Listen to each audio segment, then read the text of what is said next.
দপ্তরের বাইরে 100 দিনেরও বেশি দিন ধরে যে তৃণমূলপন্থী বিএলও অধিকার রক্ষা কমিটি যারা অবস্থান করছিলেন তারা ইতিমধ্যেই মিছিল করে রওনা দিতে শুরু করলেন ধর্মতলার উদ্দেশ্যে। সরাসরি আমাদের প্রতিনিধি রুমা পাল রয়েছেন আমাদের সঙ্গে। রুমা, তৃণমূলপন্থী বিএলও অধিকার রক্ষা কমিটি কি তাদের বক্তব্য? আজকে তারা এই মমতা বন্দ্যোপাধ্যায়ের যে ধর্ণা কর্মসূচি সেখানে সামিল হতে যাচ্ছেন। দেখো 103তম বছর আজকে দিনে পড়লো তাদের এই ধর্ণা। এবং অন্যদিকে বলে রাখি যে একদম সিও দপ্তর থেকে বাইরে যেখানে তাদের মঞ্চ বাঁধা হয়েছে সেখান থেকে তারা পদযাত্রা করে যাচ্ছেন ধর্ণা মঞ্চে, যেখানে মুখ্যমন্ত্রী মমতা বন্দ্যোপাধ্যায় তিনি ধর্ণা দেবেন।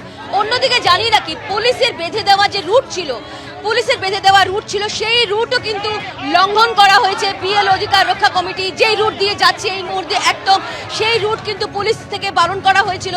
এবং সব থেকে বড় কথা যে একদম বলা হয়েছিল টি বোর্ডে সোজা তাদেরকে যেতে, কিন্তু এই মুহূর্তে আমরা দেখতে পাচ্ছি বিএলও অধিকার রক্ষা কমিটির সদস্যরা তারা কিন্তু সেই রুট লঙ্ঘন করেছেন এবং সেই রুট কোনোভাবেই পুলিশ যেতে বলা সত্ত্বেও তারা এদিকে যাননি। এবং এই মুহূর্তে আমরা দেখতে পাচ্ছি তারা একদম ডালহৌসি হয়ে কিন্তু একেবারে ধর্ণা মঞ্চে, যেখানে ধর্ণা মঞ্চ সেখানে যাচ্ছেন।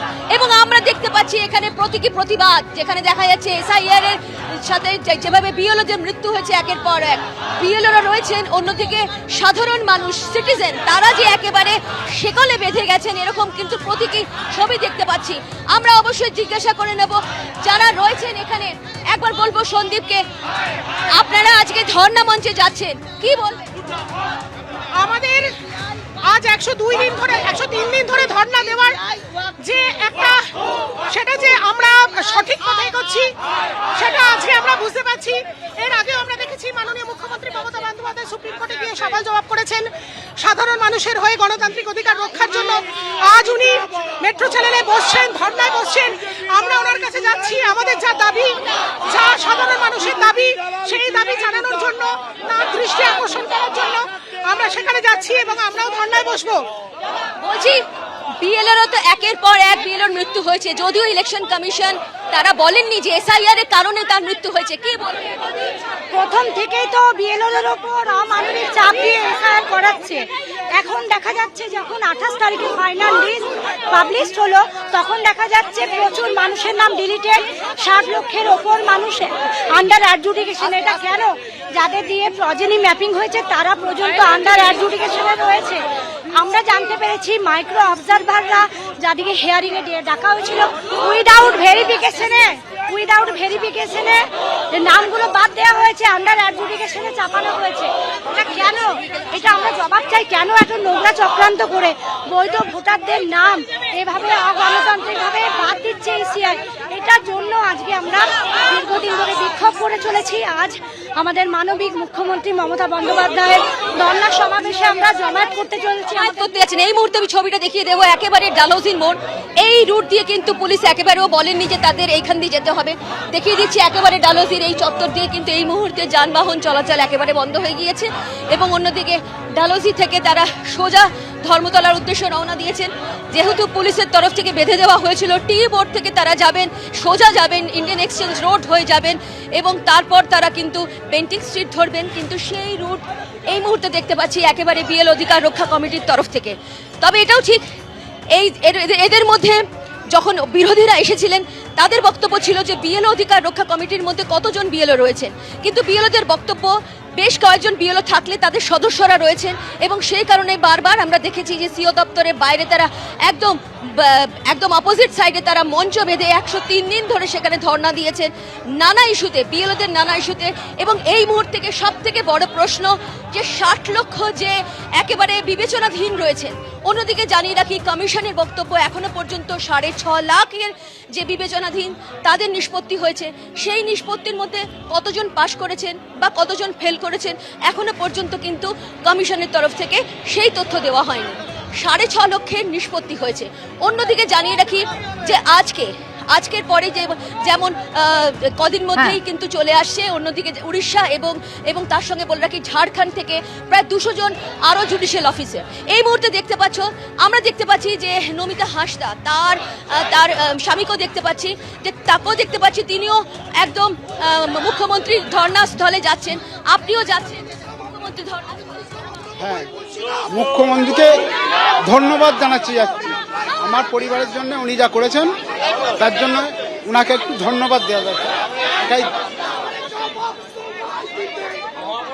আর বলে কেন বেঁধে রেখেছে? এটা ইলেকশন কমিশন বেঁধে দিয়েছে। আমাদের বেঙ্গলের যারা বিএলও কাজ করছে, যারা সিটিজেন আছে, তাদেরকে ইলেকশন কমিশন বন্দি বানিয়ে রেখে দিয়েছে। এরা আজকে পশ্চিমবঙ্গ সব জেনে গেছে কি যেভাবে এরা ইলেকশন কমিশন কার ইনস্ট্রাকশনে কাজ করছে, আমরা জেনে গেছি। ইলেকশন কমিশন অফ ইন্ডিয়া আমাদেরকে বন্দি বানিয়ে ফেলেছে।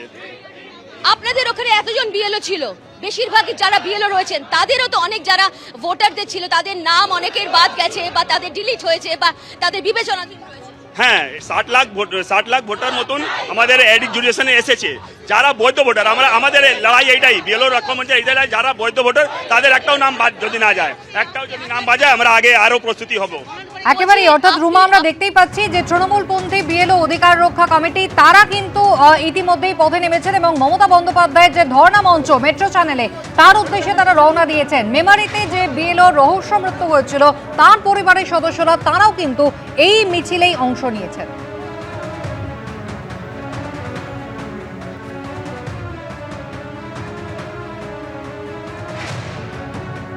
চাকরির দাবিতে, তারপরে আমার যা ক্ষতি হলো, আমার স্ত্রী মারা গেল, তার দাবিতে কিছু ক্ষতিপূরণ দেওয়ার দাবিতে আমি গিয়েছিলাম।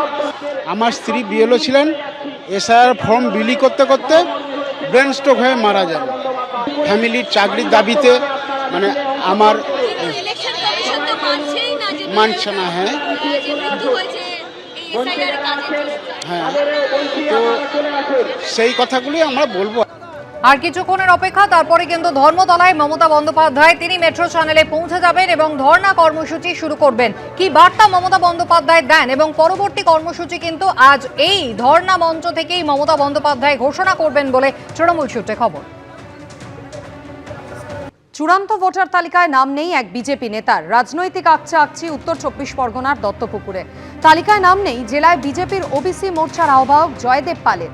সদ্য প্রকাশিত ভোটার তালিকায় জয়দেব পালকেই ডিলিটেড ভোটার হিসেবে দেখানো হয়েছে। বিজেপি নেতার অভিযোগ, মাইক্রো অবজারভার তৃণমূলের নির্দেশে কাজ করেছেন। বিজেপি নেতার নাম ভোটার তালিকায় না থাকায় কটাক্ষ করতে ছাড়েনি তৃণমূল কংগ্রেসও।